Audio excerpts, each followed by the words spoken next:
Hello everyone and welcome to Stefan's podcast. Hope you're having an absolutely amazing day. We're going to jump straight into the news stories for you. Boom, straight away. So the first news story coming out of Japan is the Japanese government are making it easier to buy hunting rifles here in Japan. That's right, it's actually easier to buy a gun here now. Woohoo!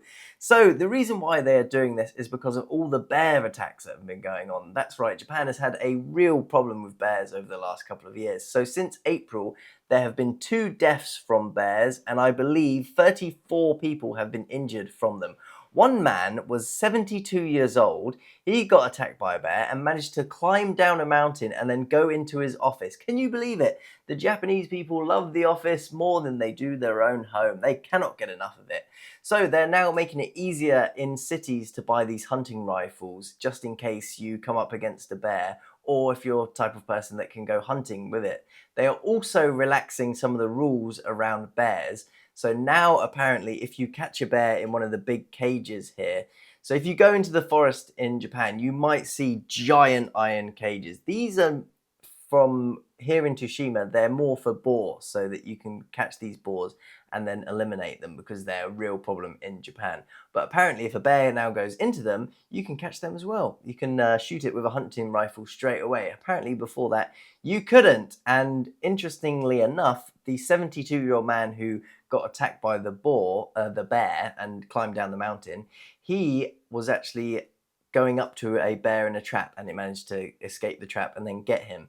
So, what have we learned from this? Number 1, bears are scary, stay away. And number 3, you can now get yourself a nice little hunting rifle. And number 2, just, be careful, bears are not nice. I don't like bears. Ugh, no thank you. No thank you. I think you go hunting bears, then these are the type of problems that you're going to get, because bears are not your friend at the best of times, especially when you are hunting them. So our next news story coming out from Japan is these cool devices. There are a lot of elderly people here in Japan, and it's only going up and up and up. And because of this, there are a lot more elderly related crashes. And one of the main causes of elderly related crashes are the old people putting their foot on the wrong pedal when they're trying to brake. So accidentally trying to slam on the brake and then bang, hitting the accelerator and boom, straight into another car. And the Japanese government are trying to make it so that brand new automatic cars come with this device, which they call a unintended acceleration prevention device. A proper mouthful, that is horrible to say. And what this is, that if you slam on your accelerator, then it knows that you are pressing the wrong pedal and it's going to bring you to a slamming halt. I will say, what happens if you're trying to get out of somewhere really quickly, you slam on the accelerator? It's a weird one. I will say maybe it's because most people when they drive, you don't really slam on the accelerator unless you really want to go. For the most case, you just push and drive slowly, and the Japanese government will want everyone to drive nicely and calmly and very, very coolly. I don't know if I would want one of these in my car. I mean, if it saves me accidentally pressing the gas, I will say I don't think I've ever done that. I might have done it once, and I've been driving for 13 years now. 13 years I've been driving now, and I am yet to make this mistake, but I do know this is common, and oddly enough, I believe my granddad actually did this when he had a crash. So a problem when you get older. Maybe this is a good thing, maybe this is a bad thing. I don't know. I will say I don't like it when the government keep putting all these things in cars. It's getting harder and harder to have a car and drive it how you want now. Becoming a real nightmare, absolute nightmare. And next news story coming out for you for Nightmare is it's very hot in Japan. If you're coming to Tokyo in the next couple of weeks, drink water, get some salt tablets as well. Do whatever you can to beat the heat, because 119 people have been taken to Tokyo hospitals because of heat stroke on this weekend. So be very, very careful if you're out in Tokyo. I have found it here. And also sunscreen. The Japanese UV is UV a billion here. I went running again the other day. I've been wearing a hat like this. I had sunglasses on, and somehow I still managed to get sunburn here and down here. And I put sunscreen on. It's a nightmare. Japanese sun for you, not your friend.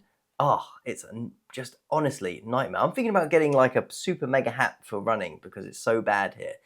I hate it. And the next news story for you coming out of Japan, we've got a lot of food ones actually coming from Japan today.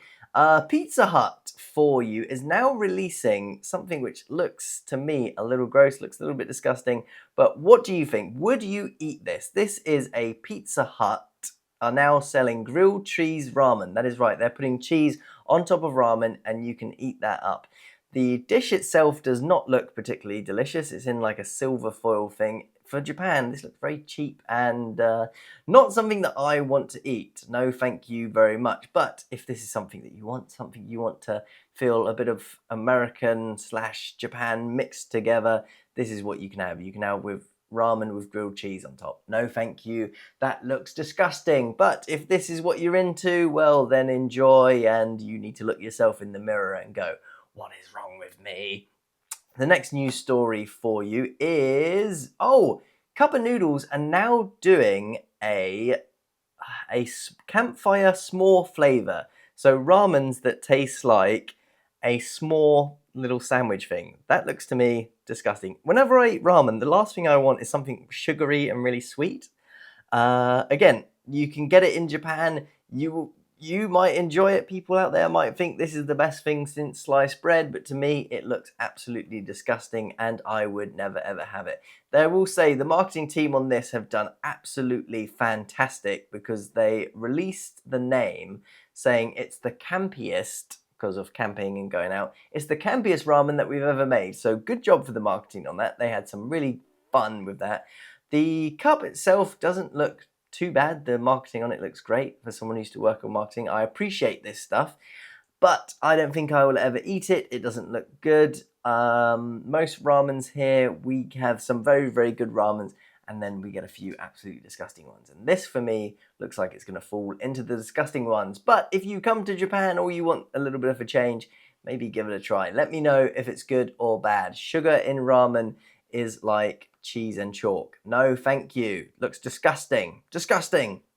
But something that isn't disgusting for you, and another food-related stories, I'm banging these all out together, is 7-Eleven are now getting into the pizza delivery service. That is right. You can now order a pizza from 7-Eleven in Tokyo, and it will be delivered to your house. And by the way, the price on it isn't bad. Not bad at all. So currently there are only 2 pizzas that 7-Eleven are going to make on the menu. This might get expanded if this is successful.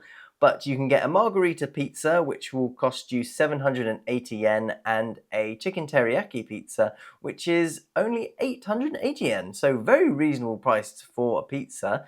And the delivery charge, they say it's going to be between 110 yen and 550 yen. So about 1,000 to 1,300, 1,400 yen for a pizza. Not too bad. Not too bad. For a delivery pizza, I think that's pretty good. When I went to Domino's last time, I was just amazed by how expensive it was here to get a Domino's pizza. But hey ho, this does look, the pizzas as well don't look bad. Getting it delivered to your house. I will say for 500 yen, if I just lived downstairs, I'd probably go and get it myself. But for 100 yen, maybe I'd be tempted if I wanted to take away. But 7-Eleven pizzas. Ooh, there's a fly here. Ugh. Okay, welcome to Japan for you. So 7-Eleven pizzas, are they going to be good? Are they going to be better than Domino's? I don't know. But the next news story for you coming out of Japan is, this is a big one, a safety thing that has come out. A lot of schools here are doing swimming lessons at the moment, and not anywhere in Toshima. I'm not too sure where this actually happened, but unfortunately, a 4th grade boy attending an elementary school, it says in Western Japan, drowned while taking a swimming class on the weekend. So this was done by a local education board, and they said that he was a 4th grade student. Now, this is something that's near and dear to my heart. My family, my dad runs or used to run a scuba diving warehouse. So water safety, very, very important to us. A lot of people here in Japan, I am very surprised, and even in Toshima, they can't swim, or they're really, really poor at swimming. They always tell me they can't swim, they're not good at swimming, and it amazes me. It's crazy that you can't swim. So because my family did all the scuba diving stuff, me and my sister, we learned to swim at below 1 year old. We were having swimming lessons way before that. So if you have children, absolutely make sure that you get them into swimming lessons as soon as early as possible. I mean, under 1, under 2. In the news story here, they said that he was swimming with the group of students that were not so good at swimming. They were the struggling ones. They were the ones that maybe didn't have lessons before this, but maybe this could have been prevented. I don't know the news story full of it. It's a horrible thing. But if you do one thing for your children, get them in swimming lessons as early as possible so that this doesn't happen. I hate hearing these news stories come up. It happens all the time. Happens in the UK, happens in Japan, happens in America. Unfortunately, swimming pools can be dangerous if you're not a good swimmer, and people, yeah, there's probably a case here to say that people weren't paying attention, so who knows what could have happened here. But that is a very sad story, but lessons to be learned. Get your kids into swimming as early as possible, 1 year old, 2 years old, just as young as possible, so that if they're ever in a pool, they start struggling, they can just float like that and then they will be okay. That is the moral of this story. Swimming is dangerous. Be as safe as possible. Please be as safe as possible. So next news story coming out from Japan is, we've just had the big currency change over here. I still, in Toshima, have not seen the brand new banknotes yet because we don't get anything fun. We just get the old horrible notes. We just get the ones that the Koreans bring, and we don't like those. I want the new ones. Give me the new notes. But in Fukuoka, another fly. In Fukuoka, they have buses all over the city, and they're very convenient to get onto. But they, at the moment, cannot accept the new notes, and this would only happen in Japan. So instead of giving the drivers the old notes, which they could give to people to get them to pay for the fares, no, they're not doing that. They have just said, well, basically, it's tough. What you could do, though, if you have a brand new note and you want to pay for the bus, is you can do this. You can ask other people on the bus if they have an old note and see if they will swap it for you. What a solution, Japan. What a just genius idea. Ask someone else because it's not your problem anymore. Brilliant stuff. I will say, how a bus company in Fukuoka, somewhere that big, haven't prepared for this does amaze me. This should have been something that they realised months ago, years ago, especially it even said, I did a news story about this, a week, 2 weeks ago, that there was going to be problems with the new notes because they had to change the machines that accept these. The bus companies really should have seen this and should have ordered the machines in time, and I'm very surprised that a major city like Fukuoka, in fact, it's not even just the city Fukuoka, said here it's the prefecture running the route. So what a huge problems. So if you're going to Fukuoka at the moment, well, first of all, if you're going to Fukuoka, you can get it's like a Taspers card. I have one that's a Fukuoka one.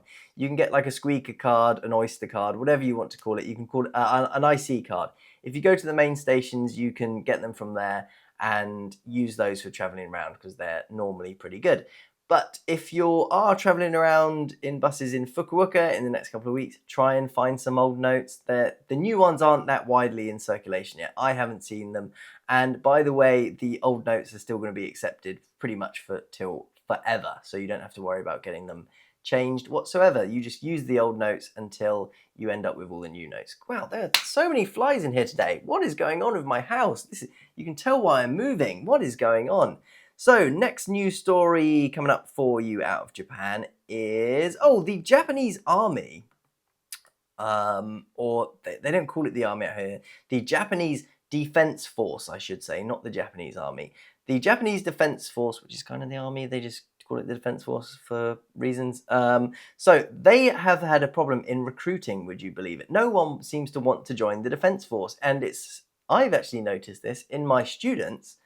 I normally ask most of them, what job do you want? And I think I've only ever heard one or two of them say that they want to join the Defence Force. And in that, I believe they wanted to join the Coast Guard part of it because in Toshima, island, that reason. But I'm yet to hear many of them say that they want to join the Defence Force.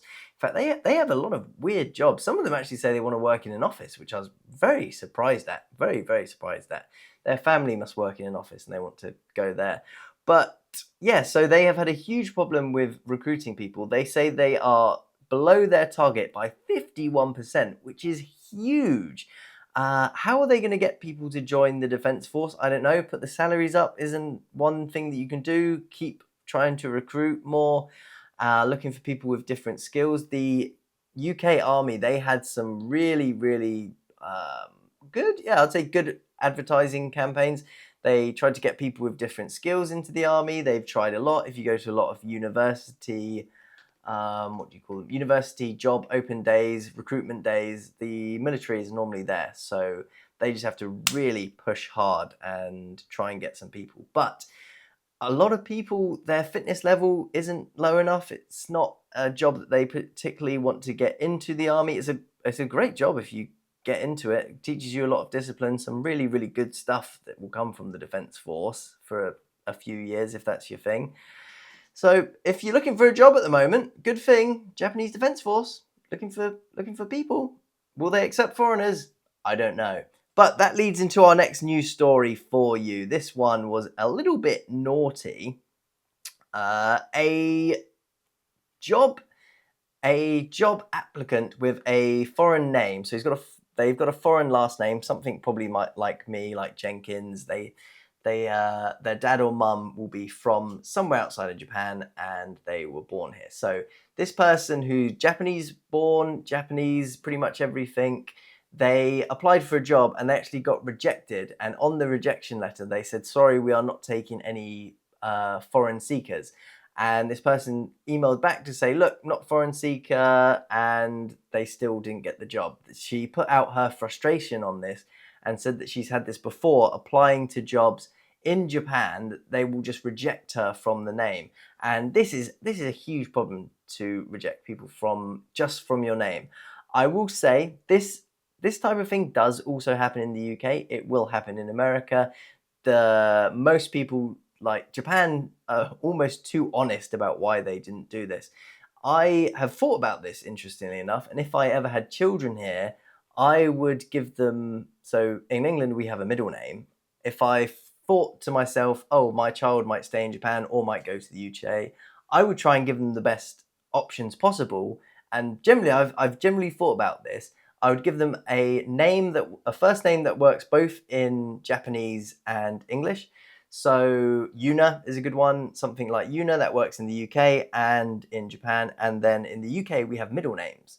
So I have 3 names. And on the middle name, I would consider giving it maybe my wife's last name. So that if she or he ever wanted a job in the UK, they could put, Yuna Jenkins. But if they wanted a job in Japan, then they could do Yuna Japanese last name Abaru, and then when they get in the door, they can then say, oh, by the way, my last name is Jenkins. But at that point, they're already in the door and don't have to worry too much about the racism, hopefully. But I will say, if you're working for a company that would have rejected you anyway by your last name, maybe not a company that you want to work for. But beggars can't be choosers. Sometimes you have to do these things to get a job. But it's horrible that you have to do these things. There's a lot of cases in Japan at the moment where they're looking for foreign people to come and work for them, but they don't want foreign people to come and work for them. There's a real mix of feelings here in Japan about foreign people. And it's not for me to say if it's good or if it's bad, but they could certainly do more on equality. They seem to be struggling on it. But next news story for you. Oh, I just have to say this. I'm only going to read the headline of this news story. But so I have been in Japan for the last 2 years, and coincidentally enough, I'm not saying this is all because of me, but Japan has pledged to strengthen its ties with Britain under its new government. All I'm saying, I've been here for 2 years, and then all of a sudden Japan wants to strengthen its ties with the British government. I am obviously an exemplary British man, and they've seen my podcast and gone, you know what, we need to make our ties better with Britain because Stefan is such a nice guy. Might be more to do with the fact that the Emperor of Japan recently came to Britain and had a nice time with the king, so I've heard, and met the whole, well, not new, but new king and all that, everything coming in. So yeah, Britain and Japan getting closer together, baby. That's nice. If you could make the visas easier for people living here who want to change their job, that would be amazing, Japan. Good job. Good job. Okay, next news story coming up for you is, oh, this is a shock.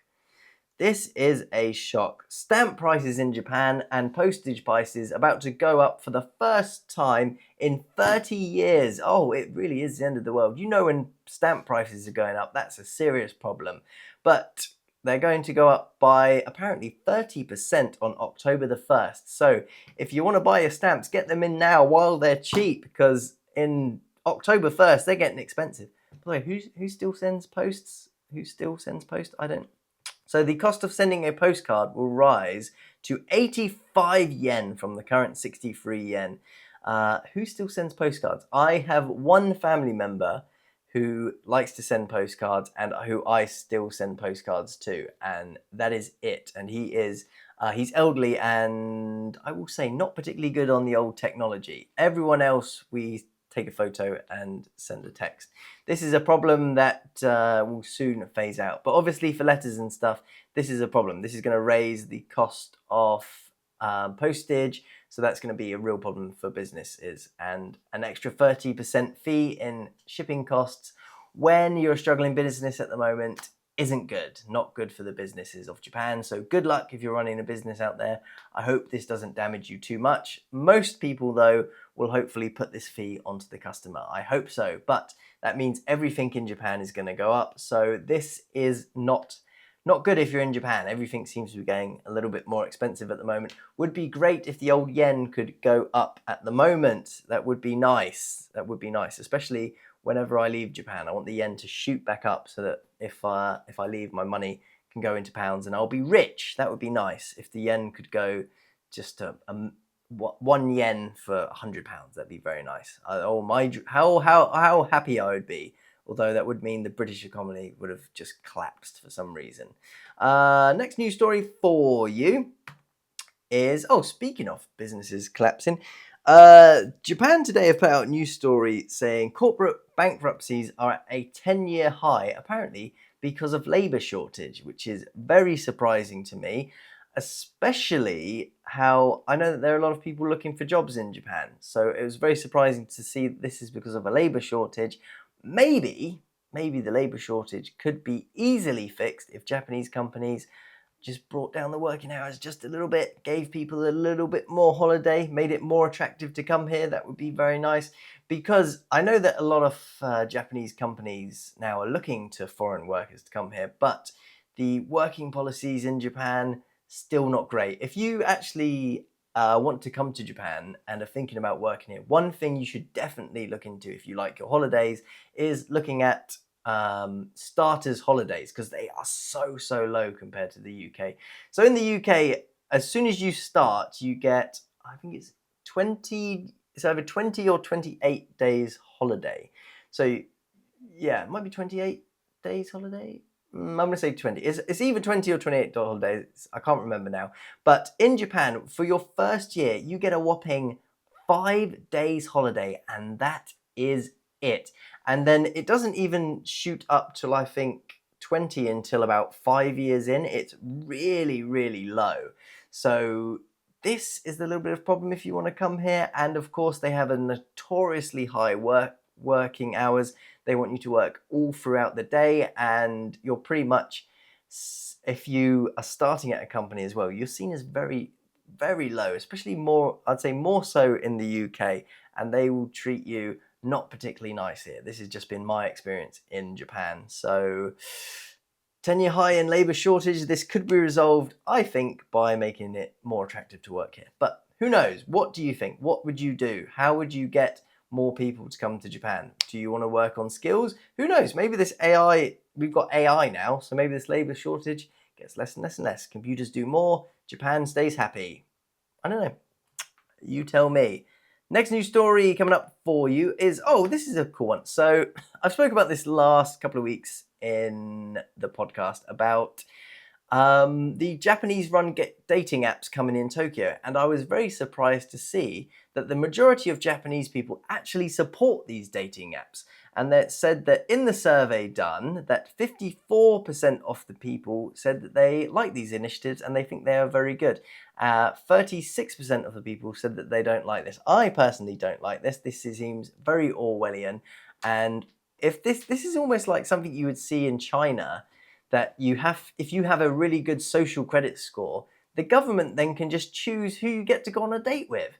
I don't like that. So if you're, a good social credit score, you do these good things that the government like, they can then start matching you with better looking people and more appealing people. I don't like that. The government should not be involved in dating matches, in my opinion.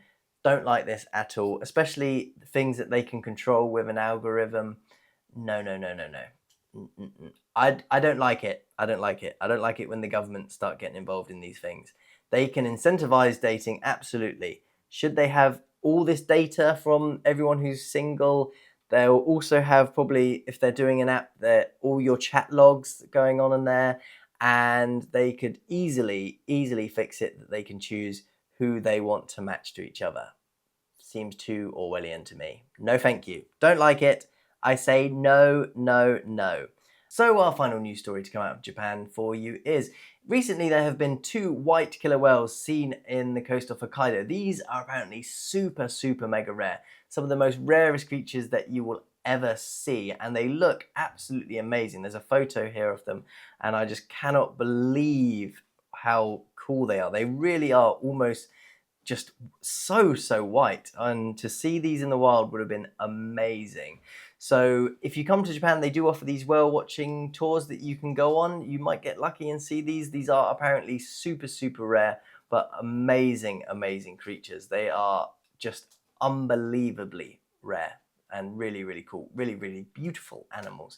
But that is the news story for you today. It certainly is. We're going to get into what's been going on in my life. So back in England, we're in the Euros at the moment, and I watched them play against Switzerland this week. And I have to say, it was just an abysmal game. I did not enjoy watching the game. I thought England were terrible. We had 5 exciting minutes, and that's when Switzerland scored the goal, and then we came back to score. That was the only time England particularly pushed and did anything good. Apart from the penalties, I can't fault the penalties. It's very nice to see an England team score every single penalty. I never thought I would see the day. In fact, as soon as it went into penalties, I said to my friend, well, that's it. England in penalties, we have a notorious record. I think they said during the match that England are 9-2 on penalties. Just abysmal. And we'll say, I don't think we're going to get much further. Normally I'm very optimistic for the England team, but the way we were playing the other day, I didn't like it. I didn't enjoy it. Not fun at all. And also in the UK, we just had the big votes at the moment. Labour Party have won, and they are now ruling the UK. They've set up a government there. I will say, I find their win a little bit weird. If you look at the votes and how many parties all got voted in, the way the seats works out in the UK doesn't make any sense to me. It doesn't make sense that the Liberal Democrats got, I think it was 3.5 million votes, maybe a little bit higher, and they get 70 seats. And the UK Referendum Party, they got 4 million votes and only like 4 or 5 seats. That doesn't make sense to me. Same with the Labour Party as well. They were coming out saying that they had this historic giant win, and they only won, I think they had like 1% more votes than last time. Not a particularly historic win. That just shows that the Conservatives, everyone was split. So everyone voted for the Conservatives before, and now that got halved, and then all the other votes went to Lib Dems or the new party, UK Reform Party.